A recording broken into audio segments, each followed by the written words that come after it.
Jueves 22 de mayo, gracias por estar con nosotros en un programa más de Salud FM. Como cada jueves estamos transmitiendo totalmente en vivo desde el Hospital MAC Puebla, que le agradecemos por abrirnos las puertas de este impresionante complejo médico en la ciudad y también en el país, con varias sedes que se siguen posicionando en nuestro país. Tenemos una entrevista muy especial con el doctor Gonzalo Pérez. Vamos a platicar más detalles a través de la cirugía de vesícula.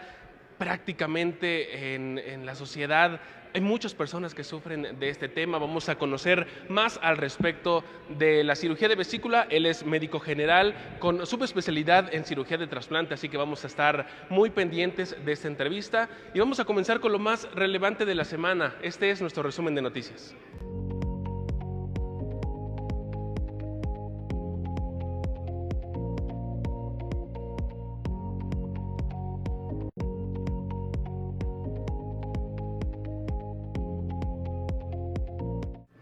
El golpe de calor es un padecimiento grave y potencialmente mortal que ocurre cuando el cuerpo no puede regular su propia temperatura, superando los 40 grados Celsius.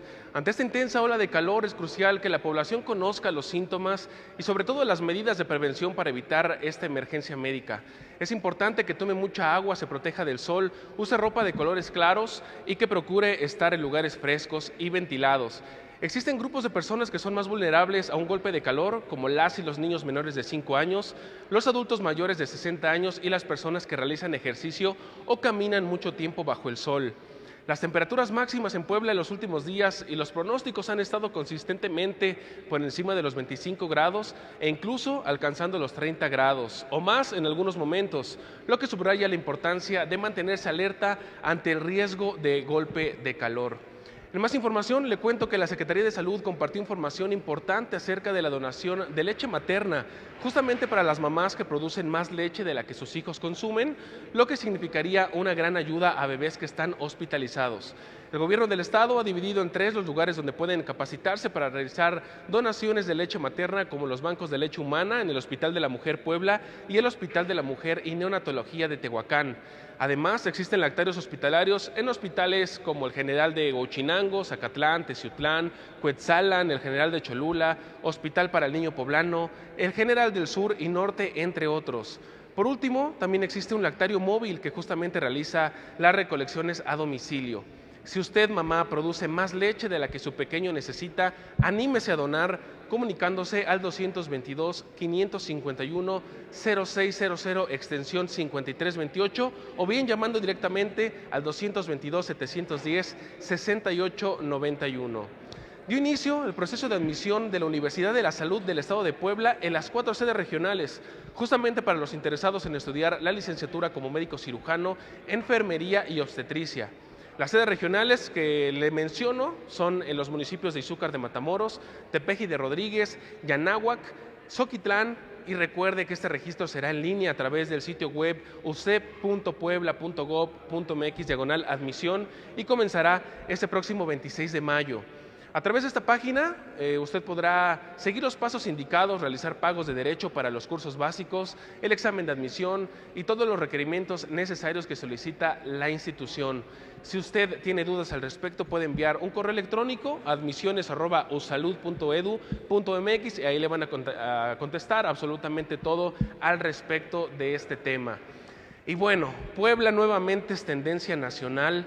Y no por algo que debería de ponernos orgullosos. Se trata de un rumano de nombre Mircea Gabriel, que desde hace unos días se colocó en una banca al costado de la iglesia de la compañía en el centro histórico de la ciudad y que de la nada, con un letrero que indica que quita dolores, está atendiendo a decenas de personas y ahí lo ven tocando los pies, rodillas, cabeza y demás de los poblanos que se acercan, porque este hombre afirma que tiene un poder y que la vibra de sus manos puede quitar las dolencias.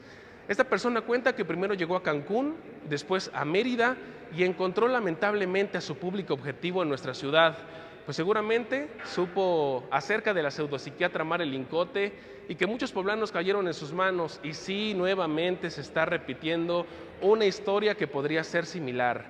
La realidad es que este tipo de práctica como sanación energética, o no sé cómo llamarle, no tiene sustento científico.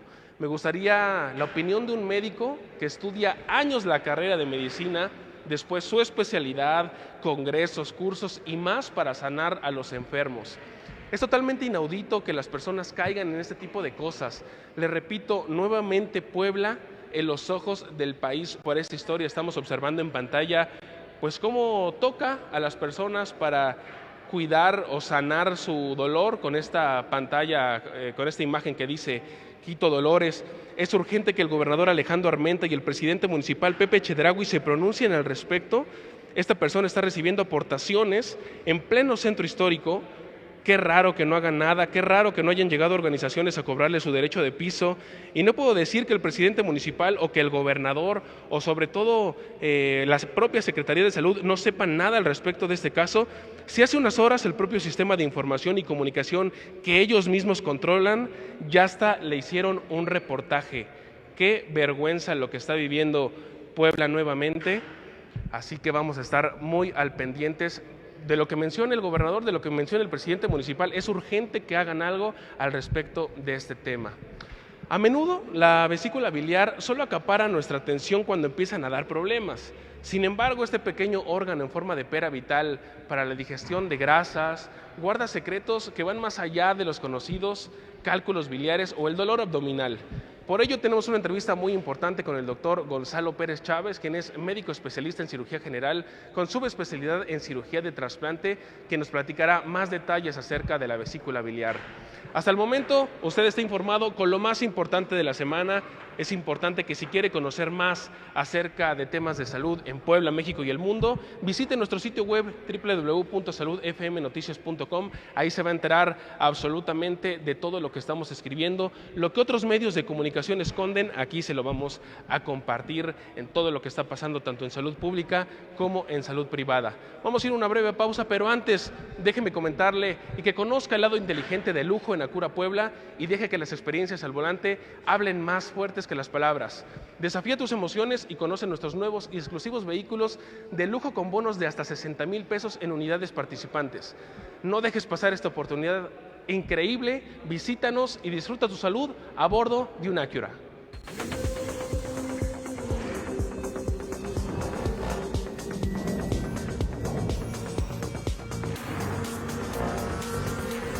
Hay experiencias que se sienten irreales. Si esto es una simulación, entonces lo que escuchas no es real. Lo que ves es solo una ilusión. Y lo que sientes tampoco está ahí.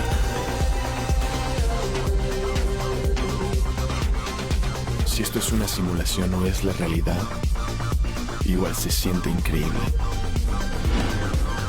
Presentamos la totalmente nueva Acura ABX. Desafía la realidad.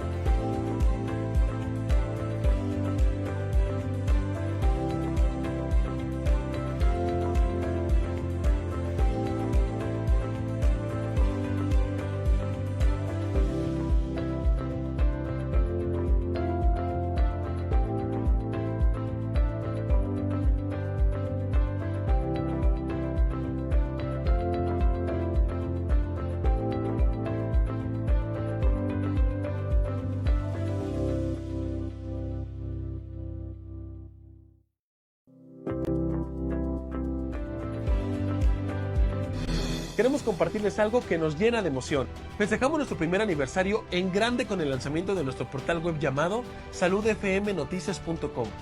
Es un espacio pensado para ustedes, donde encontrarán noticias exclusivas, consejos y toda la información que necesitan para cuidar su salud y la de sus seres queridos.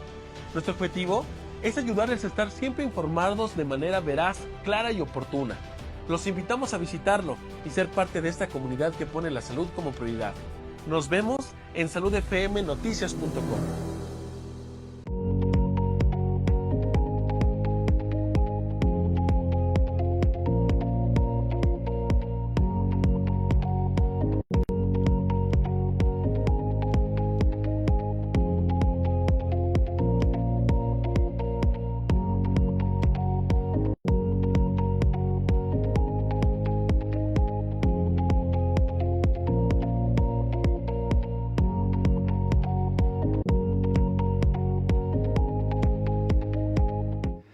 Estamos de regreso totalmente en vivo desde el Hospital Mac Puebla. Yo tengo el gusto de presentarles al doctor Gonzalo Pérez Chávez. Él es médico especialista en cirugía general con subespecialidad en cirugía de trasplante.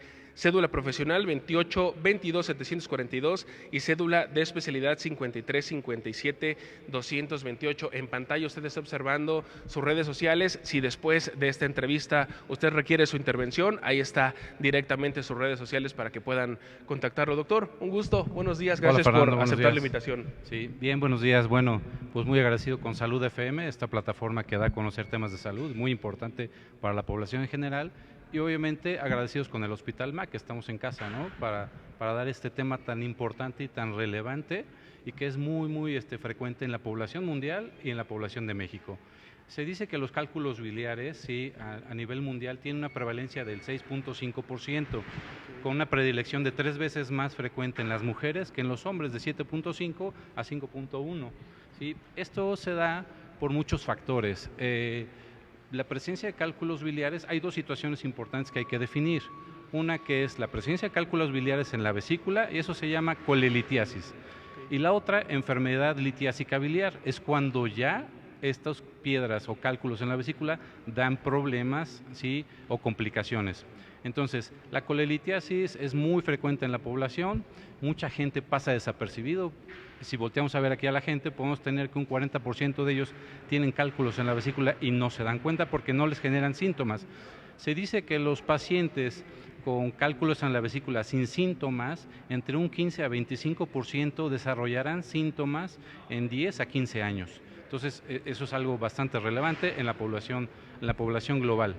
¿En qué momento nos damos cuenta que hay problemas en la vesícula, doctor? O sea, ¿cuál es lo que las personas podemos notar sobre nuestro cuerpo? No sé si nuestro aspecto a la hora de comer. ¿Qué notamos para saber que hay problemas en la vesícula biliar? Claro, es importante denotar que la mayor parte de los pacientes no tendrán síntomas, pero ya la pequeña proporción de pacientes que empiezan a desarrollar síntomas van a ser el cólico biliar tan famoso. Este cólico biliar es un dolor que se va a presentar obviamente en donde se ubica la vesícula, que es en la parte derecha del abdomen, por debajo de la costilla. Ese cólico biliar es un dolor, aunque se define como cólico, que el cólico va y viene, pero no, en realidad es un cólico, es un dolor abdominal constante, fuerte, que se puede irradiar al hombro o a la escápula. Generalmente dura más de 30 minutos, pero debe durar menos de 6 horas. Si ese dolor está presente por más de 6 horas, ya estaremos hablando de una complicación o de otra situación aparte del cólico biliar. Entonces hay que poner mucha atención en esa situación. Este cólico biliar generalmente se presenta después de la ingesta de alimentos, sobre todo alimentos grasos. ¿Por qué? Vamos a empezar a hablar un poquito de lo que es la vesícula, ¿no? La vesícula es un órgano en forma de pera que mide 7 a 10 centímetros de longitud, está ubicado por debajo del hígado en el segmento 4-5 y tiene una función muy importante. Cuando nosotros alimentamos, sobre todo alimentos grasosos, ¿sí? Que es incluso por médicos gastroenterólogos, y a lo largo del tiempo, pues finalmente se dan cuenta que realmente era un problema de la vesícula y no una gastritis como se la estuvieron tratando a nivel mundial para los médicos. Entonces, se hizo un estudio de 1,600 pacientes en donde se vio que si una vez reconocidos los síntomas y el problema de la vesícula se interviene, o sea, se opera en menos de 7 días, las tasas de estancia hospitalaria, eso no se opera, ¿de acuerdo? Eso que quede muy claro. Tengo un grupo que formé en Facebook hace 3 años, ahorita ya son 22,000 miembros de distintos países. Entonces, un comentario de un paciente en España comenta que fue con el médico general y el gastroenterólogo y pues le dijo que no se tenía que operar. Pero mientras más rápido se opere un paciente es mejor. Ahora, ¿qué opciones tenemos que no sean quirúrgicas? La única opción que ha demostrado efectividad y una efectividad del 40-60% es el ácido ursodesoxicólico. Ese se toma una dosis de 8 a 10 miligramos por kilo, que cálculos, hay indicaciones muy claras, ¿no? Tienen que ser cálculos pequeños, menores de 5 milímetros, que no tengan calcio como en su formación, y esto, una vez que dejas de tomar el ácido ursodesoxicólico, puede ser que y entonces pues lo toma pero sin ningún efecto, ¿no? Sí. Entonces estas soluciones mágicas realmente no tienen ninguna efectividad. Lo único que podamos tener como opción alterna a la cirugía de vesícula puede ser el ácido ursodesoxicólico o bien ondas de litotripsia, pueden ser por ondas ultrasónicas, de romper o fragmentar los litos, pero también la tasa de efectividad es baja. ¿Nos da tiempo, doctor, asistir con ustedes como especialistas para saber cómo está nuestra vesícula o realmente es un tema de urgencia, de emergencia hospitalaria para ya llegar a la cirugía? Eso que hablas es muy importante. Eso que hablas es muy importante porque definitivamente da tiempo, ¿no?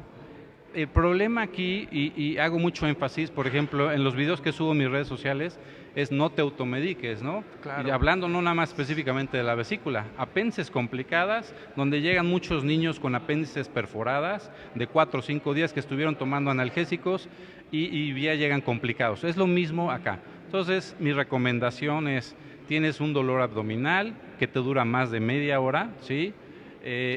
Es importante acudir a una valoración médica, ¿no? ¿Por qué? Para evitar complicaciones. Entonces, sí los pacientes pueden llegar en cuanto detecten este cólico biliar, que quede muy claro, es un cólico biliar, dolor en la parte derecha del abdomen, por debajo de la costilla, después de una comida copiosa o abundante o rica en grasas y que da náusea, vómito y que se va al hombro, ¿sí? En ese momento puedes decir que puede ser un cólico biliar, acudir al médico y obviamente él te establecerá todo el estudio de diagnóstico para llegar a un diagnóstico de certeza, ¿no? Te puedo mencionar algunas situaciones, casos que me he enfrentado, en donde los síntomas clásicos, llegó un paciente de 54 años, ¿sí? Con dolor torácico, ¿no? Que te digo uno de los síntomas inespecíficos. Llega a un hospital, no voy a decir el nombre, ¿sí? Lo someten a un cateterismo cardíaco, ¿sí? Y lo dan de alta 48 horas. A mí me lo llevan en silla de ruedas porque ya no podía ni caminar, ¿sí? Por el dolor. Y entonces cuando lo palpo, obviamente ya tenía una vesícula complicada, perforada, ¿no? Y entonces obviamente tuvo una estancia prolongada, estuvo un mes, afortunadamente pues ya todo bien, ¿verdad? Pero es importante reconocerlo a tiempo, ¿no? Pues básicamente, ¿no? Doctor, mencionaba al inicio de la entrevista ciertas cifras entre quienes son más propensos, entre hombres y mujeres. Me gustaría que la repita, la podemos repetir y por qué sucede esta parte en ese grupo de población. Claro. Mira, antes nosotros como médicos siempre aprendimos una mnemotecnia, ¿no? De las 4 Fs, por FAT, obesidad. Los pacientes obesos tienen mayor propensidad a desarrollar cálculos, ¿sí? 40, mayor de 40 años. Mientras mayor de 40 años o los pacientes van aumentando en edad, es la formación de cálculos más frecuentes en ellos. Female, de mujer, porque es mucho más frecuente que en hombre, es una relación 3:1, ¿sí? And fertile, en edad reproductiva. Las mujeres embarazadas, que es un tema también importante, las mujeres embarazadas por los cambios hormonales que presentan durante el embarazo, llegan a desarrollar más cálculos. También otros pacientes que llegan a desarrollar cálculos son pacientes que se someten a dietas rigurosas con baja de peso muy estricto. Entonces, esa baja de peso también no es saludable y que se puso de moda los ayunos prolongados, ¿de acuerdo? Para bajar de peso. Ese ayuno prolongado tampoco favorece. ¿Por qué? Porque el ayuno prolongado hace que la vesícula no se contraiga, no vacíe por completo. Y recordemos que cualquier líquido corporal, ¿sí?, que se estanque, o sea, que no se movilice, se infecta, ¿de acuerdo? Y se concentra.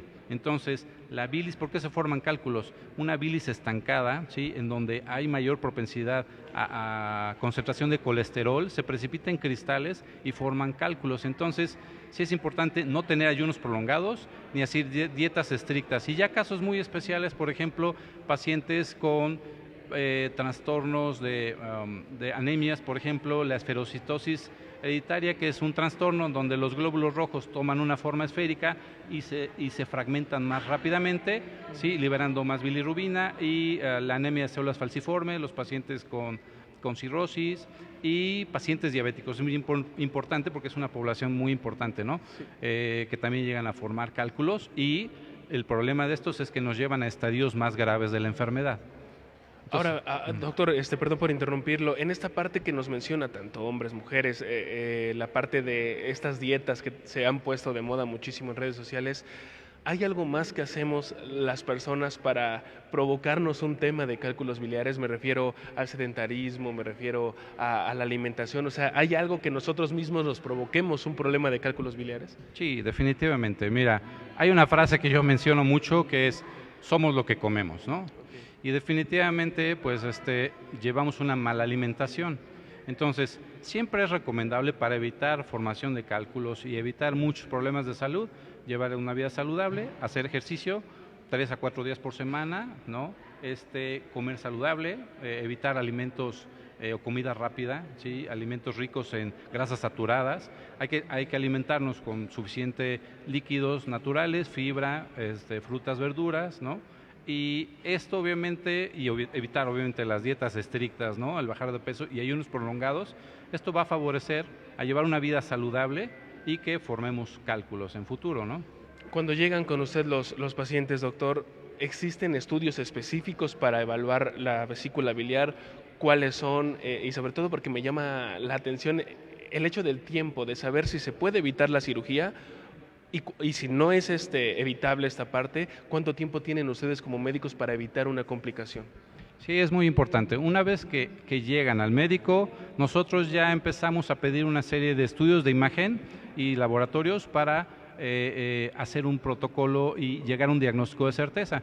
El principal estudio y el más realizado en todo el mundo es el ultrasonido de vesícula biliar o ecografía, que nos tiene una especificidad del 85%, sí, es muy confiable, es poco invasivo porque lo puede hacer en la cama o en el consultorio del médico radiólogo, sí, la respuesta o el diagnóstico es rápido y nos habla mucho de la presencia de cálculos, si la vesícula de qué tamaño está, si tiene alguna alteración anatómica o si ya empieza a dar datos de colecistitis, es decir, inflamación de la vesícula biliar, o si alguno de los cálculos, que también es una complicación, que ya hayan salido de la vesícula y quedan alojados en los conductos biliares colédocos, se llama coledocolitiasis, es muy importante. Entonces, la ecografía es uno de los principales estudios que puede hacer cualquier paciente, ¿sí? Y posteriormente solicitamos pruebas de sangre, ¿sí? Entre ellas las pruebas de funcionamiento hepático, que son muy importantes. Ahí nosotros nos vamos a dar cuenta si ya hay una complicación o bien enzimas pancreáticas. Otra de las complicaciones frecuentes en la colelitiasis es desarrollar pancreatitis. No es tan sensible y específica para los cálculos, ¿sí? Solamente nos sirve para cuando ya hay complicaciones como pancreatitis, ¿de acuerdo? Colecistitis enfisematosa, abscesos hepáticos secundarios y sobre todo cáncer de vesícula biliar, ¿de acuerdo? Y obviamente cuando ya se presentan las complicaciones, por ejemplo, que se salió un cálculo hacia la vía biliar, ¿sí? Tenemos un estudio endoscópico que se llama CEPRE, con la angiografía retrógrada endoscópica, ¿sí? Que es importante hacerla cuando el paciente ya tiene una complicación de coledocolitiasis, vaciar esa vía biliar, ¿sí? Previo a quitarle la vesícula. Sí. Vamos ya a la parte, doctor, de la cirugía. ¿Cómo preparan al paciente? ¿Cuánto tiempo es de cirugía? ¿Cómo la realizan? Por favor, explíquenos a detalle esta parte para nuestro auditorio. Sí, claro. Bueno, tenemos la modalidad de cirugía abierta, la convencional, ¿no? Yo me formé pues básicamente con cirugía abierta y también en mi formación como residente también en cirugía laparoscópica. Después tomé cursos obviamente, pero tenemos las dos modalidades, ¿no? Y hay indicaciones claras para una colecistectomía, es decir, si quieres las voy a comentar. ¿Cuándo un paciente debe operarse de vesícula biliar? Uno, cuando haya complicación como la colecistitis, que es la inflamación de la vesícula biliar por un cálculo alojado en el conducto cístico, y esto le va a generar mucho dolor, incluso fiebre. Entonces, es una indicación. La otra, la colecistitis enfisematosa, ¿sí? Que es una infección grave de la vesícula biliar, ¿sí? Obviamente el diagnóstico también nos lo puede hacer por ecografía. Otro, la coledocolitiasis, que es un cálculo que ya salió de la vesícula hacia la vía biliar, ¿sí? Y también se tiene que corregir por cirugía. La otra es la pancreatitis. Una vez que se resuelve el episodio agudo de pancreatitis, los pacientes en esa estancia hospitalaria, porque hay dos modalidades, lo que se acostumbraba antes es, te llega un paciente al hospital con pancreatitis, resuelves primero el proceso inflamatorio y las complicaciones que tenga la pancreatitis, después lo que hacían los cirujanos era darlo de alta, ¿sí? y venir como una cirugía programada para quitar la vesícula, que fue el origen que ocasionó la pancreatitis. No. Hoy lo que se recomienda es, en ese mismo episodio o estancia hospitalaria con pancreatitis, en ese momento el paciente, una vez que resuelva el episodio agudo de pancreatitis, se tiene que ir operado de la cirugía de vesícula biliar. El otro, sospecha de cáncer. La otra, la presencia de pólipos, que es muy frecuente. Sí, muchos pacientes, esto no da síntomas. El epitelio de revestimiento interno desarrolla pólipos, pero la indicación es clara cuando los pólipos miden más de 5 milímetros o tienen un crecimiento rápido. Entonces, básicamente son indicaciones pues para hacer una colestectomía laparoscópica. Ya una vez que llega con nosotros, pedimos un protocolo preoperatorio adecuado, la valoración por el anestesiólogo, ¿sí? los estudios de imagen y laboratorio que ya habíamos comentado, ¿sí? Y cuando el paciente tiene comorbilidades, que es muy frecuente operar pacientes, pues desafortunadamente en la población mexicana, mucho diabético, hipertenso, ¿de acuerdo? Pacientes con problemas de tiroides y algunas otras situaciones. Entonces, a pacientes con problemas pulmonares, entonces sí es importante, o problemas cardiológicos, mandarlos primero al cardiólogo o al neumólogo para tener una valoración completa, ¿no? Okay. Y minimizar los riesgos ante una cirugía, ¿no? Sobre todo electiva. Ya la cosa cambia cuando es una cirugía de urgencia. No llegaron a tiempo, ¿sí? Y entonces ya llegan con una complicación. Ahí aceleramos todo. En esa estancia tomamos todos los laboratorios, gabinete, y el paciente tiene que entrar porque es una urgencia calificada en ese momento. Entonces, idealmente, y mi recomendación siempre es llegar a tiempo para una cirugía de preferencia electiva, ¿no? ¿Cuánto tiempo tarda aproximadamente, doctor, una cirugía de vesícula? Bien, una cirugía de vesícula puede tardar 1 hora, hora y media. Esto es algo bien importante. Fíjate que la cirugía de vesícula tiene tantas variantes, la vesícula y la vía biliar, tiene tantas variantes anatómicas, ¿sí? Que es muy importante irse con mucho cuidado en la cirugía. Actualmente en el mundo, ¿sí? Hay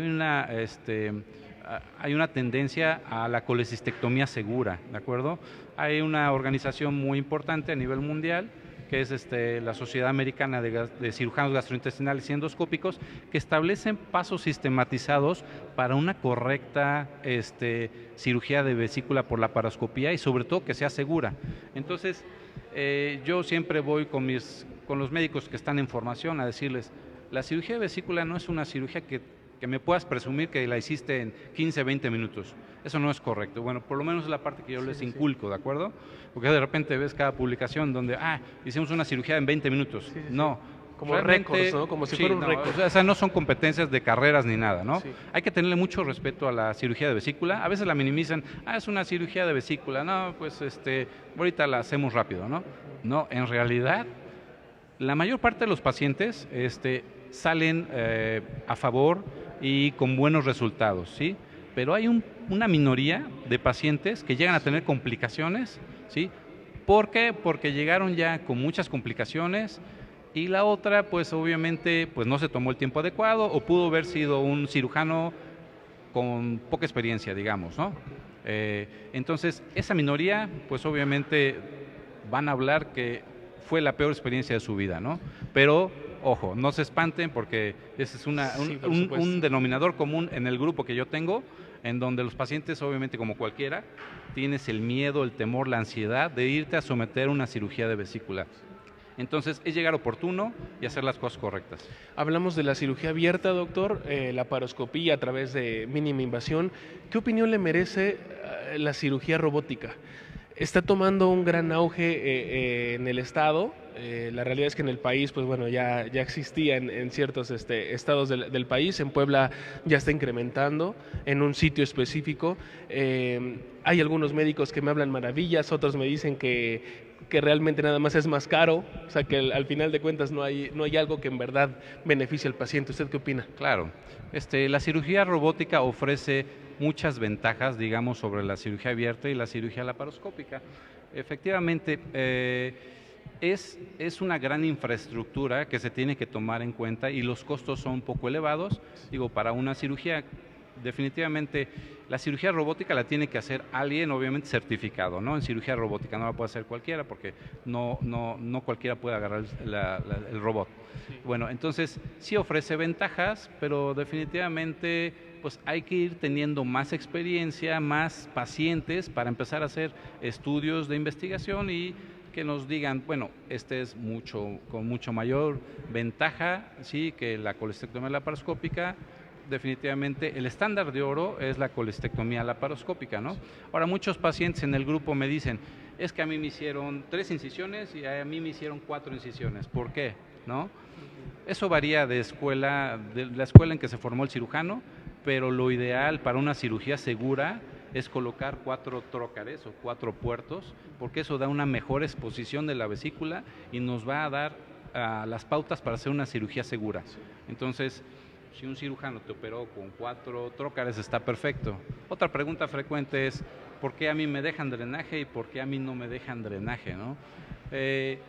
Hay modas en el transcurso de la cirugía, ¿no? De repente dicen, bueno, pues ahora los pacientes con este tipo de cirugía no vamos a dejar drenajes. Yo siempre a mis médicos en formación, que son los residentes de cirugía, no se peleen con el drenaje, ¿sí? Sobre todo estará indicado en pacientes donde tuviste una colecistectomía complicada, ¿no? En donde ya a lo mejor la vesícula estaba gangrenada, perforada, con peritonitis, tenía muchas adherencias, o hay otra situación donde es el síndrome de Mirici, una piedra se quedó alojada, una piedra grande alojada en la vesícula, comprimió la vía biliar y la fistulizó. Bueno, entonces son situaciones que tendrán consideraciones especiales, ¿no? Entonces no hay que estandarizar. Todos los pacientes son distintos. Realmente, cada que me enfrento a un paciente para operar de cirugía de vesícula, todos los pacientes vienen diferentes. Entonces, no es como un carro, ¿no? Que agarras, le cambias el motor y listo. Estamos hablando de seres humanos. Y entonces cada paciente responde de una manera diferente y tiene procesos muy distintos. ¿Qué sigue para el paciente, doctor, post cirugía? ¿Cómo es su vida? ¿En cuánto tiempo egresa del hospital? Cuéntanos un poquito al respecto. Sí, es muy importante el darle el seguimiento posoperatorio a los pacientes, que también es una situación de mucha inquietud para todos, ¿no? Entonces, generalmente la cirugía de vesícula, si no hubo complicaciones ni nada, en 24 horas se puede ir. Hay hospitales y hay cirujanos que los dan de alta el mismo día. Yo estoy peleado en esa situación. Hay muchas situaciones. Hay el manejo de dolor en la respuesta metabólica al trauma, que es uno de los temas muy importantes para el cirujano, cualquier tipo de cirugía, ¿no?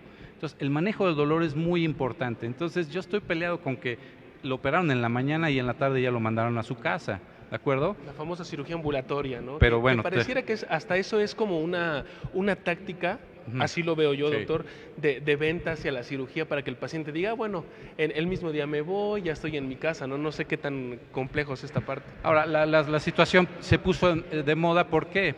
Porque finalmente vamos muy de la mano con la cirugía que se hace en Estados Unidos o en primer mundo, ¿no? De repente, pues sí, muchos pacientes los dan de alta, pero hay un panel de un staff médico que les va dando seguimiento en su casa, cosa que aquí no. Aquí lo das de alta y pues te olvidas del paciente, ¿no? Entonces eso no es correcto. Yo estoy peleado con eso. Aparte tuve una experiencia que operé una paciente, obviamente por confidencialidad nunca hablo de mis pacientes, pero operé una paciente femenino de colestectomía laparoscópica y al otro día me la encuentro en un centro comercial haciendo compras con el esposo. Entonces realmente tú le dices, sí, tienes que guardar cierto reposo, etcétera. Tú le dices una cosa, pero el paciente pues puede ser que haga otra cosa, ¿no? Entonces, aquí es muy importante, sí, 24 horas puedes irte a casa, puedes realizar actividades normales sin hacer ejercicio extensivo hasta después de mes y medio. Y si fue cirugía abierta, pues mucho más, ¿no? Más de 2 meses de preferencia. Hay muchas preguntas específicas que hacen los pacientes en el grupo, muy interesantes, ¿no? También, ¿cómo cambia la digestión de los pacientes operados que ya no tienen vesícula? Eso es muy importante porque la digestión se vuelve lenta. Lo que hace la vesícula es regular la liberación de bilis para emulsificar las grasas y que se puedan absorber fácilmente. Ahora, si ya no está la vesícula, no tenemos ese control de liberación de vesícula y se está continuamente liberando bilis hacia el intestino. Entonces los pacientes empiezan a tener muchas molestias gastrointestinales, ¿no? Pueden tener diarrea, pueden tener cólicos, pueden tener náuseas, pueden tener reflujo biliar. Entonces, es importante ese periodo de adaptación. En este grupo que te digo que tengo de 22,000 gentes, hice una encuesta, ¿no? Porque, por ejemplo, una vez a mí que me operaron de la vesícula biliar, yo hasta después de 8 meses pude comer de todo. Pero curiosamente, en la encuesta que le hice en el grupo, sí, que contestaron como 100 personas, pues la mayoría se adelantan. Entonces ya empiezan a comer todo al mes y medio, cuando no es lo correcto, ¿no? O sea, hay que ir llevando una pauta porque hay que darle pauta a que el sistema digestivo se vaya adaptando a ya no tener la vesícula, para no tener esos síntomas. Porque entonces muchos pacientes dicen, ay, es que no te operes porque te va mal, porque tengo dolor abdominal, tengo náuseas, tengo vómito, pero hay que cuidar mucho las indicaciones y recomendaciones del médico, que desafortunadamente muchos médicos te dicen, bueno, lleva una adecuada nutrición, toma líquidos, no comas grasas y se acabó. No te especifican más, ¿no? Entonces yo hice una aplicación de vesícula biliar que la subí a Play Store. Ahí está muy profundo el tema. Una amiga que es licenciada en nutrición me hizo la parte de la dieta, ¿sí? Qué pueden comer, qué no deben comer. Entonces es muy importante esa aplicación y porque les da la pauta a decir qué puedes hacer y qué no puedes hacer, ¿no? Sí es muy importante el seguimiento. Duda importante, doctor. Operan a un paciente de su vesícula biliar. ¿Este paciente puede volverse a operar de la vesícula? O sea, ¿pueden volver a crecer estos cálculos biliares o ya queda exento de sufrir nuevamente por esta situación? Es un tema, es un tema y un comentario muy atinado. El hecho de que te quiten la vesícula disminuye en un porcentaje muy alto el hecho de que ya no desarrolles cálculos, pero sí se pueden desarrollar cálculos de origen primario, sí, pero en un índice muy inferior o muy bajo, ¿no? Pero bueno, ahí va otra situación. La vesícula, cuando está sana, ¿sí? Empieza a dar datos de inflamación, pero no una inflamación tan severa, la quitas por completo. Ligas y engrapas el conducto cístico, la arteria, y la quitas por completo. Con dos colegas, hice un estudio multicéntrico, ¿sí? En el Hospital de Especialidades, en la Priva y en el Hospital de la Margarita, después del COVID. Lo interesante fue, el COVID fue un parteaguas para muchas situaciones, ¿no? Entonces, en un momento donde no había vacunas, se suspendieron las cirugías en todo el mundo. Entonces, obviamente esto retrasó el tratamiento oportuno de los pacientes con problemas de vesícula. Entonces, cuando ya nos llegaron, una vez que empezaron otra vez a regresar todas las cirugías, nos llegaron pacientes con procesos inflamatorios tan severos. Nosotros los clasificamos, es una clasificación que se llama Parkland.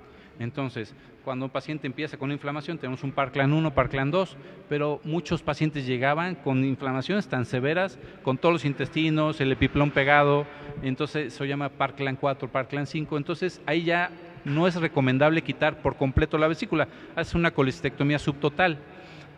Es importante verificar que en ese pequeño remanente que dejas de vesícula no se quede un cálculo, ¿no? Y realmente la prevalencia de pacientes que se vuelven a operar cuando les dejaste una colistectomía, una vesícula, un remanente muy pequeño, es muy baja. Entonces, yo sí les recomiendo, si tienen una indicación clara, opérense oportunamente. Por último, doctor, el tema de las complicaciones, ¿no? Que decíamos, lo dejamos hasta el final. ¿Cuáles son estas complicaciones? Y en un momento escuché, doctor, que incluso una cesárea es más tranquila, podríamos llamarlo así coloquialmente, que una vesícula. O sea, ¿qué tan compleja entonces podría ser una cirugía de vesícula? Bueno, en realidad, como te digo, no hay que minimizar ninguna cirugía. Todas las cirugías conllevan ciertos riesgos, ¿de acuerdo? Y es importante siempre establecerle esos riesgos al paciente. Sabes que las posibilidades de que puedas tener esta complicación están ahí, latentes, ¿de acuerdo? Entonces, ¿qué complicaciones se pueden presentar en una cirugía de vesícula? Pacientes obesos representan un riesgo. Obesidad grado 3, ¿sí? o grado 4 representan mucho situaciones donde tienes que alterar o modificar un poquito la técnica, ¿sí? Y son un riesgo por el hecho de la infección, del abordaje, ¿no? Pero ya cuando vienen con procesos inflamatorios tan severos como un Parkland 4, Parkland 5 o un síndrome de Mirici, que apenas tuve uno muy importante, que ya la paciente está en su casa ya completamente sana, pero tardó un proceso de 6 meses, se fue a su casa al mes, pero las complicaciones, como te digo, pueden ser una lesión inadvertida, tanto de origen vascular, o sea, como que cortaste no la arteria cística, sino la arteria hepática, que es una rama principal que lleva la afluente, o bien no se seccionó el conducto cístico, sino la vía biliar principal. La prevalencia de lesión de vía biliar a nivel mundial data entre 0.3 a 0.6% a nivel mundial, pero en algunos países y en algunos hospitales realmente esa tasa es muy elevada, ¿no? Sobre todo cuando son hospitales escuela de repente, ¿no? Entonces, esas complicaciones pueden ser que el paciente, la grapa no quedó correctamente ocluyendo el conducto cístico y el paciente empieza a fugar bilis, ¿no? Por eso a veces es importante tener un drenaje, te das cuenta, porque al otro día pues está drenando bilis, que no es normal. Entonces a veces preguntan, oye, ¿es normal que drene? No, eso no es normal, o sea, eso no está bien, ¿de acuerdo? El sangrado en el transoperatorio, esa bilis, si no te dejaron drenaje, se puede acumular y causar un biloma, que es una colección pequeña debajo del hígado, sí, que se puede infectar, o bien un bilioperitoneo, que es una fuga ya masiva de bilis, porque recordemos que el hígado normalmente produce bilis entre 500 a 1000 mililitros diarios de bilis. Entonces, si hay una sección de ese conducto, esa bilis se acumula y eso causa irritación peritoneal e infección severa, ¿no? Entonces, esto ya simplifica muchas complicaciones para el paciente y para el médico, ¿no? Y se tiene que hacer una cirugía de mucho mayor envergadura, ¿sí? Como una derivación biliodigestiva, que obviamente le disminuye la calidad de vida al paciente. Estamos hablando ya de complicaciones severas, ¿no? Entonces, las complicaciones principales, por ejemplo, como esto que de fuga de bilis, que es pequeña y no debida a una lesión mayor del conducto biliar, se puede resolver por una CEPRE, ¿no? Y dieta y algunas recomendaciones y el paciente. Pero ya cuando hay una situación más grave, sí, el pronóstico no es tan favorable. Entonces, no hay que minimizar a una cirugía de vesícula, ni cualquier cirugía, ¿no? Pero sobre todo la cirugía de vesícula, porque sí veo que algunos, no sé, colegas a veces minimizan o la quieren hacer más rápida, no sé. Realmente eso no es correcto, ¿no? Entonces hay que tenerle mucho respeto. Tanto el médico como los pacientes que tengan esa seguridad y sobre todo toda la información para llegar a buen puerto, ¿no? en esta cirugía. Básicamente en cualquier situación abdominal, ¿no? En cualquier patología que tenga que ser quirúrgica, lo ideal es un diagnóstico y tratamiento oportunos. Entiendo. Para tener éxito, ¿de acuerdo? Doctor, tenemos muchas dudas de nuestro auditorio, muchos comentarios, si nos permite vamos a darle voz a nuestro auditorio. Es el momento perfecto de hacer preguntas para que el doctor pueda compartirnos su experiencia y las pueda resolver en este momento. Nos dice Angélica, ¿cuál es la edad más común en la que aparecen problemas de vesícula? Es un tema muy importante. Como yo decía, había una mnemotecnia que decía las 4 Fs, ¿no? Y una de ellas es 40, es decir, mayores de 40 años. Era lo más habitual, ¿no? Desarrollar cálculos después de los 40 años. Ahora estamos modificando los hábitos alimenticios de tal forma que se están presentando jóvenes con episodios muy severamente de inflamación de vesícula y he llegado a operar jóvenes o jovencitas de 13 años, pero con problemas severos de la vesícula, ¿no? Entonces, antes lo ideal era que los pacientes mayores de 40 años sí presentaran problemas de vesícula. Ahora ya no hay una edad específica, ¿no? Entonces hay muchos jóvenes que están teniendo problemas de vesícula, pero hay que cuidar mucho los hábitos alimenticios y sobre todo en una plática que di apenas de obesidad infantil también. Es importante cuidar lo que nuestros hijos comen, ¿no? Sí. Porque finalmente somos lo que comemos, ¿de acuerdo? Entiendo, doctor. No hay una edad específica. Nos dicen también, buenos días, doctor. Sí, ya sabemos que tenemos problemas con la vesícula y estar prolongando la operación, ¿puede uno tener problemas más fuertes?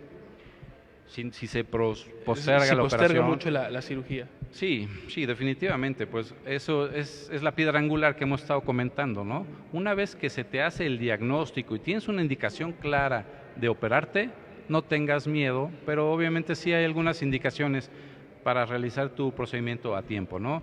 Verifica uno que si tienes algunas comorbilidades, por ejemplo, que tu azúcar la tengas controlada, la presión controlada. Si fumas, deja de fumar 8 semanas antes de la cirugía, ¿de acuerdo? Que te haga una buena valoración integral y llegar a tiempo a la cirugía. Es muy importante para evitar tener, digamos, complicaciones a futuro, pero el diagnóstico y la cirugía oportuna son muy importantes para evitar tener mayores problemas de complicaciones que ya las hemos comentado, ¿sí? Entonces, atiéndanse oportunamente y, sobre todo, no se automediquen, ¿no? Porque eso es algo bien común en la población. Nos dicen también, doctor, ¿me podría explicar cuánto dura la recuperación después de quitar la vesícula? Sí, a ver, les voy a poner las pautas, ¿de acuerdo? Si una vesícula estuvo en un parclano, es decir, no estuvo tan severamente inflamada, al otro día se pueden ir a su casa, ¿sí? Pueden caminar. Yo les recomiendo que cuando están en casa se mantengan en un solo nivel, es decir, en una sola planta, 3 días, y después ya pueden bajar y subir, pero esa misma semana pueden hacer actividades del hogar sin hacer un esfuerzo físico de no cargar nada más allá de 15 kilos, por lo menos hasta mes y medio. Normalmente, porque es una pregunta también frecuente, sobre todo en instituciones de salud pública, ¿no? ¿Cuánto te dan de incapacidad cuando estás operado de vesícula? Normalmente, pues 21 días, o a veces hasta 28 días, pero generalmente es de 15 a 21 días, ¿no? Sí. Y muchos pacientes pueden manejar, pero yo no les recomiendo la situación de manejar en la primera semana. ¿Por qué? Porque tú te pones el cinturón de seguridad. Un imprevisto, ¿no? Frenas duro y obviamente te genera presión en el abdomen, por decirlo, ¿no? Entonces, esa semana que están en casa sí se deben cuidar mucho, muy importante, pero sobre todo no hacer esfuerzos por un mes, mes y medio. Si fue cirugía abierta, pues un poco más, ¿no? 2 meses, yo creo, ¿no? Bien. Listo, doctor. Nos comentan también, doctor, ¿la pancreatitis es consecuencia de no haberse operado la vesícula a tiempo? Sí, la pancreatitis, la causa más frecuente de pancreatitis en el mundo son los cálculos biliares, en un 80%. Otras causas pues son el alcohol, los triglicéridos elevados, pero hablando específicamente de la pancreatitis de origen biliar o por cálculos, sí es una patología que si ya te empieza a dar síntomas la vesícula, te digo, es atenderte a tiempo, porque uno de los riesgos es que salga un cálculo, sobre todo en microlitiasis, salga un cálculo. Los cálculos menores a 5 milímetros es porque el diámetro de la vía biliar, generalmente en el colédoco, puede ser entre 5 a 10 milímetros. Entonces, los cálculos que más frecuentemente se escapan son los menores de 5 milímetros. Ya mayores a estos, quedan atorados en la vía biliar y entonces hay que hacerles una endoscopía, que es la CEPRE, lo que comentábamos, ¿no? Para sacar ese cálculo. Entonces, sí es importante atenderse a tiempo, ¿no? Para evitar problemas, porque de veras que a la pancreatitis hay que tenerle respeto. La pancreatitis generalmente, la mayor parte de las pancreatitis son leves, que se resuelven en 3 a 5 días, pero las pancreatitis graves, pacientes que terminan en terapia intensiva y con un alto índice de mortalidad. Entiendo, doctor. Nos dicen también, doctor, he escuchado que algunas personas refieren que arrojan las piedras. ¿Esto es posible?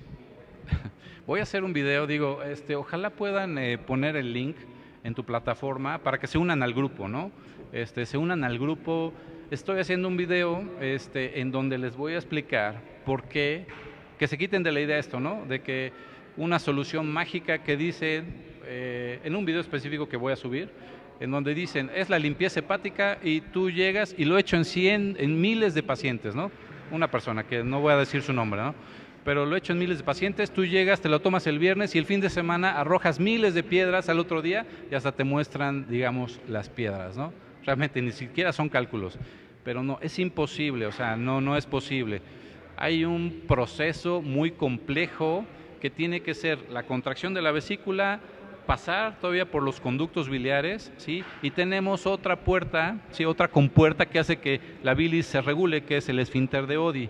Entonces, ese gradiente de presión entre el duodeno y es muy difícil que de veras con una solución digas, bueno, ya arrojé 20, 100 piedras, ¿no? O sea, realmente eso es falso. Pero se los voy a demostrar en un video, si se pueden unir al grupo, se los voy a mostrar en un video. ¿Cómo se llama el grupo, doctor? ¿Nos puede repetir? Cirugía de vesícula biliar, el link, a ver si lo pueden agregar después, para que se unan al grupo. Ahí es más fácil explicarles, obviamente, con esquemas, ¿no? Sí. Para que entiendan un poquito, porque hay que entender, por la persona que habló de esta situación, donde dice que es una solución mágica, pues obviamente no tiene ni idea de la fisiología, ¿no? De la vía biliar, ni de la bilis, ni menos de anatomía. Entonces, es muy fácil decir que sí. Nos dice Rodolfo, doctor Pérez Chávez, una vez operado de la vesícula, ¿puede tener otro tipo de consecuencias? Mira, muchos pacientes, te digo, mi referente es el grupo porque todos los días estoy escuchando comentarios de los pacientes, ¿no? Bueno, no, son más bien miembros del grupo con problemas de vesícula, ¿no? Entonces, sí, la situación es que cambia la digestión. Entonces, pues pacientes que comúnmente están teniendo síntomas digestivos, cólicos biliares, náusea, diarrea, y bueno, hablando de que lo normal, pero ya hablando cuando tuvieron complicaciones, no, eso ya es otro tema de conversación. Ya teniendo complicaciones, sí, hay muchas situaciones que al paciente se le tiene que explicar porque va a tener un proceso largo de recuperación, ¿no? Pero una persona sana, habitual, que se operó y al otro día está en su casa, sí hay que cuidar mucho esos detalles, ¿no? De cuidar mucho, sobre todo la alimentación, para no tener problemas. Nos dicen, felicidades doctor Pérez Chávez, excelente explicación. Por favor, ¿me podría compartir sus datos para una consulta? ¿En dónde está su consultorio, doctor, por favor? Bien, miren, ustedes pueden meterse a Google y poner doctor Gonzalo Pérez Chávez, ¿sí? O cirugía en Puebla, pero búsquenme mejor como doctor Gonzalo Pérez Chávez. Ahí le van a aparecer todas mis referencias, ¿de acuerdo? Y ahí van a aparecer todas mis redes. Es más fácil ponerlo o buscarlo así, ¿no? ¿De acuerdo? El consultorio, pues tenemos aquí, estamos aquí en Torres Médicas de Angelópolis y estamos en una unidad hospitalaria Malucan, que es un hospital de un amigo, que la verdad está muy, muy bonito, tiene todo. Entonces, ahí en esas dos. Y para operar, bueno, pues, si el paciente me dice, pues, opérame acá, bien. Siempre en hospitales que cumplan con normas, ¿no? De higiene, salubridad, para no someterlo a un riesgo, ¿no? En pantalla vamos a compartir, gracias al extraordinario equipo de Salud FM, las redes sociales del doctor Gonzalo Pérez Chávez. Ahí la está observando para que pueda seguirlo directamente en sus plataformas sociales. Nos dice Angélica Pulido, muy buena información, muchas gracias por vernos. A Mari Salazar, que está conectada, a Silvia Hernández, que nos ha enviado 10 estrellas, muchas gracias por compartirnos estas estrellas. Nos dice, doctor, ¿está mal... ¿estar mal de la vesícula implica estar mal también del páncreas? No, no necesariamente. No, definitivamente no. Si tienes una vesícula sana, no vas a tener problemas del páncreas derivado, o sea, una pancreatitis derivada. Sí puedes tener patologías aisladas de la vesícula biliar, no sé, quistes, tumores, etcétera, pero no asociados a la vesícula. Entonces, si tienes una vesícula sana, no necesariamente tiene que estar tu páncreas enfermo. Nos dicen también gracias a Gabriela por conectarse, a Arturo que está conectado con nosotros. Nos dice, ¿el estrés puede influir en los problemas de vesícula? El estrés conlleva muchas situaciones de patología, sobre todo gastrointestinal, ¿no? Sobre todo en la motilidad gastrointestinal, directamente en la vesícula no, porque bueno, eso es que eres un paciente bilioso, ¿no? Eso lo escuchamos muy seguido. Pero en realidad no, el estrés y que hagas corajes sí influye mucho en la motilidad gastrointestinal, pacientes con ansiedad, estrés, definitivamente, pero directamente en la vesícula no. Es básicamente la alimentación y diferente, ¿no? Uh-huh. Nos dicen, doctor, usted mencionó que hay muchas personas que han postergado su cirugía por miedo. ¿Qué le diría a algún paciente que tiene miedo para que pueda operarse más rápido? Ok, eso te comento, perdón que mencione yo mucho lo del grupo, pero es una inquietud del 80% de los pacientes en el grupo, ¿no? El miedo a someterse a una cirugía de vesícula. Sobre todo, ¿por qué? Porque tú has escuchado en marketing, ¿no? Las malas noticias impactan más que las buenas noticias, ¿estás de acuerdo? Pegan 5 pacientes más que en una buena noticia, ¿no? Eso es desafortunado porque a veces instituciones importantes como el IMSS hacen tantas cosas importantes, impresionantes, pero por una pequeña noticia que desafortunadamente suceden, sí. Pues bueno, ya se catalogó, se clasificó sí. de mal, ¿no? Bueno, entonces, perdón, ¿cuál fue la pregunta? Porque me estuve desviando. Nos preguntan, ¿qué le diría a alguien que ha postergado su cirugía por miedo? Por miedo, bien. Realmente, miren, la mayor parte de pacientes que se operan de cirugía de vesícula biliar, yo te podría decir que un 95, 97% tienen una buena evolución posoperatoria, sin complicaciones ni nada. Y el miedo común, el denominador común, es que tengo miedo a que no vaya yo a despertar de la anestesia. Eso es bien característico, ¿no? Todos los pacientes refieren eso. Pues en realidad, como les digo, la mayor parte de los pacientes que se someten a cirugía tienen una buena evolución.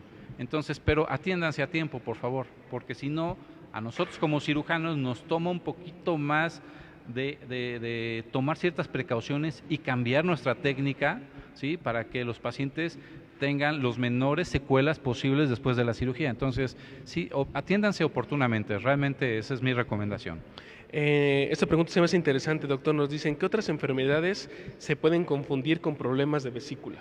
Muchas enfermedades, ¿no? El diagnóstico diferencial con problemas de vesícula biliar es pues la gastritis, la hepatitis, la esofagitis, la colitis, te digo, a veces hay dolor torácico que incluso lo pueden confundir como una angina de pecho, o sea, con un infarto del corazón, como ese paciente que te comento, que le hicieron cateterismo cardíaco y en realidad es la vesícula horrible que estuvo. Entonces, el diagnóstico diferencial es muy amplio, ¿no? Sí. Tenemos algunos saludos, doctor. Mencionan excelente profesional. Muchos saludos, nos envían también estrellas. Agradecemos a todos los que nos están observando. Nos dicen también que nos están observando por nuestro sitio web. Muchas gracias en verdad por vernos, doctor. ¿Con qué cerramos? ¿Qué conclusión podemos tener? ¿Qué recomendación le hacemos al auditorio de Salud FM? Bien, miren, específicamente tomé este tema porque es una de las patologías principales a nivel mundial, ¿de acuerdo? Entonces es algo sumamente frecuente y obviamente es importante hacer la detección oportuna, pero en ocasiones es difícil reconocer los síntomas y los signos característicos. Por eso es que los pacientes, incluso estando en tratamiento con algún médico general o algún médico especialista, ¿no? Sí. Cuando llegan de repente, oye, pues es que ya te di tratamiento para esto, le hacen un ultrasonido, pues resultó que era la vesícula, ¿no? Pero desafortunadamente cuando ya hicieron esa situación de diagnóstico, pues ya es un poquito tarde o retrasado, ¿no? Entonces, yo siempre les recomiendo, siempre les hago esta frase: somos lo que comemos, tenemos que cuidar muchísimo la alimentación, llevar una vida saludable, evitar obviamente la obesidad, evitar el bajar de peso en forma brusca, ¿no? Hacer esos ayunos prolongados que se pusieron de moda, que también no son tan saludables, ¿de acuerdo? Entonces, básicamente es llevar una vida saludable. Ahora, si te detectaron piedras en la vesícula por alguna otra situación, te fuiste a hacer un chequeo en general y en el ultrasonido salió que tienes piedras, pero tú no tienes síntomas, que ni te operen, definitivamente no, esa no es la situación. Pero ya si empiezas, acuérdense lo que dijimos al principio, de esos pacientes que tienen piedras en la vesícula, 15 a 25% van a desarrollar síntomas en 10 a 15 años. Ojo, ya si tienes una piedra, un cálculo mayor de 3 centímetros, sí hay que poner atención, porque sí te voy a recomendar que te sometes a una cirugía y si sobre todo tienes otros factores como diabetes, edad prolongada, etcétera. Pero entonces es importante llevar una vida sana, cuidar lo que comemos, cuidar la salud de nuestros hijos, que es muy, muy importante, porque te digo, a mí me da tristeza que tengamos que operar un jovencito o jovencita, pues cuando esta patología no era lo habitual, ¿no? En jóvenes, ¿de acuerdo? Hay una pregunta, doctor, que quise dejar hasta el final, se repite muchísimo en nuestros comentarios. Dimos una nota al inicio del programa acerca de un rumano que está en Puebla tocando a la gente y quitando dolores. Nos pregunta el auditorio que quiere saber su opinión. ¿Qué opinión le merece al respecto el hecho de acudir con alguien que te dice que quita el dolor, que a lo mejor ya hay dolor de vesícula, doctor, que le va a tocar el estómago y que ya va a evitar el dolor? ¿Quieren conocer su opinión al respecto? Mira, yo soy una persona que evita hacer comentarios de situaciones ajenas a mí, ¿no? O sea, realmente me merece todo respeto cualquier persona, siempre y cuando no engañen a las gentes, ¿me entiendes? O sea, nosotros como médicos tenemos una formación muy larga, ¿de acuerdo? Y nos basamos en medicina basada en evidencia. ¿Qué quiere decir? Que todo lo que hemos hecho ya está sustentado en la literatura médica, ¿de acuerdo? Digo, las personas tienen la libertad de acudir con quien sea, buscar una segunda opinión, pero si esta persona te promete que te cura de todo, realmente no le crean. Es lo mismo que hablamos de la solución mágica que te limpia el hígado y te expulsa las piedras. Esas son situaciones que, por lo menos yo, para las personas que, por ejemplo, que me siguen o que están en el grupo, yo no lo permito, las borro inmediatamente. Y las borro, pero justificando el porqué, ¿de acuerdo? Entonces, realmente las personas son libres de hacer lo que gusten y manden, pero cuando ya se trata de una situación de veras ya como una complicación que tienen signos de alarma, ¿qué es? El dolor frecuente que a pesar de medicar no se te quita, que tengas fiebre, que ya te pusiste amarillo los ojos, ¿de acuerdo? El que empezaste a bajar de peso brusca y rápidamente, que estés evacuando sangre, etc. O sea, te estoy diciendo síntomas en general de alarma. No busquen este tipo de ayudas, ¿no? Porque entonces vas a retrasar más tu diagnóstico oportuno y tratamiento. Doctor Gonzalo Pérez Chávez, médico especialista en cirugía general con subespecialidad en cirugía de trasplante, cédula profesional 2822-742 y cédula de especialidad 5357-228 en pantalla. Como le hemos repetido a lo largo de esta entrevista, está observando sus redes sociales. Si después de esta charla que tuvimos esta mañana desde el Hospital Mac Puebla requiere su intervención, es el momento perfecto para seguirlo y contactarlo. Doctor, le agradezco mucho el haber aceptado esta entrevista. propuesta muy nutrida para nuestro auditorio y que no sea la última vez que nos acompaña. Y te felicito mucho porque la difusión de la salud es algo muy, muy importante para la población, ¿de acuerdo? Generalmente es importante hacer medicina preventiva, hacer medicina curativa, ¿de acuerdo? Gracias, doctor. Gracias Bien, por sus buenos deseos. Esperamos platicar con usted nuevamente aquí en el Hospital MAC. Excelente, muchas Agradecemos, obviamente, a este complejo médico por abrirnos las puertas para realizar este noticiero. El próximo jueves nos vemos desde Acura Puebla, allá en el Boulevard Hermano Cerdán. Vamos a estar compartiéndole pues todo lo que tienen en esta parte de vehículos de lujo en la ciudad y sobre todo también una entrevista médica, lo más importante en temas de salud hasta ese momento. Nosotros somos Salud FM, soy Fernando Hernández y le envío un fuerte abrazo. Si quiere conocer más información acerca de temas de salud, minuto a minuto la puede conocer en nuestro sitio web www.saludfmnoticias.com. Hasta el próximo jueves. Gracias, doctor. Gracias al Hospital MAC Puebla.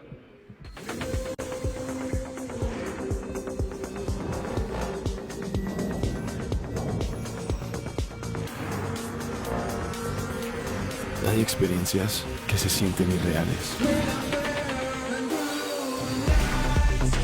Si esto es una simulación, entonces lo que escuchas no es real. Lo que ves es solo una ilusión. Y lo que sientes tampoco está ahí.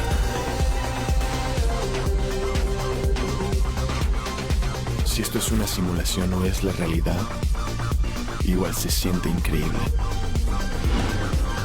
Presentamos la totalmente nueva Acura ADX. Desafía la realidad.